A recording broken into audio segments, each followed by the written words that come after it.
প্রথম কথা হলো যে আমি যখন পশু ক্রয় করতে যাব দেখতে হবে যে পশু স্বতঃস্ফূর্ত কিনা।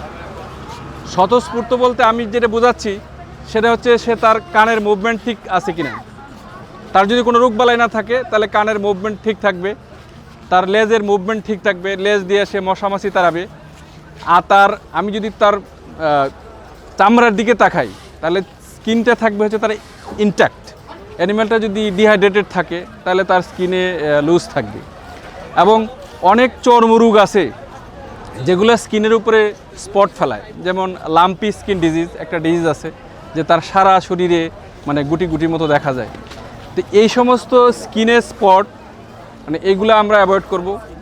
এরপরে আমরা দেখব যে গরুর যে থুতনি যেটা আছে আমরা যেটাকে মাজেল বলি, এই মাজেলটার মধ্যে বিন্দু বিন্দু ঘাম জমে থাকা, এই যে সিম্বল, এটা তার সুস্থতার লক্ষণ।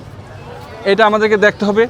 আমরা শরীর থেকে কোনো প্রকার এক্সুডেশন সুস্থ পশু হিসেবে বিবেচনা করব না। এক্সুডেশন বলতে বোঝাচ্ছি যে চোখ দিয়ে পানি পড়তেছে, নাক দিয়ে পানি পড়তেছে, মুখ দিয়ে লালা ঝরতেছে।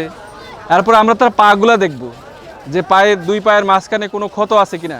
এগুলো হচ্ছে সুস্থ পশু চেনার বৈশিষ্ট্য। এরপরে আমরা যেটা দেখব যে তার যে রেসপিরেশন মানে শ্বাস প্রশ্বাসটা মানে দ্রুত নিচ্ছে কিনা। এই দ্রুত শ্বাস প্রশ্বাস নেওয়া অ্যানিমেল আমরা সুস্থ পশু হিসেবে নির্বাচন করব না। কারণ অনেক সময় যদি অ্যানিমেল তাপ দখলে পড়ে যায় তাহলে তার শরীরে তাপমাত্রা বেড়ে যেতে পারে।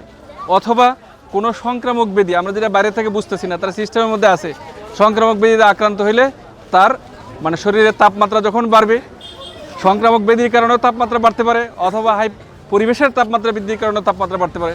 ফলে শরীরের তাপমাত্রা যখন বেড়ে যাবে তখন তার শ্বাস প্রশ্বাসের হার বেড়ে যাবে। অতএব আমরা বেশি ঘন ঘন শ্বাস নিঃশ্বাস নিচ্ছে এরকম কোনো পশুকে সুস্থ পশু হিসেবে নির্বাচন করব না। আমরা যদি আরেকটু অবজারভেশন করি তাহলে আমরা তার পায়খানা অবজারভেশন করতে পারি।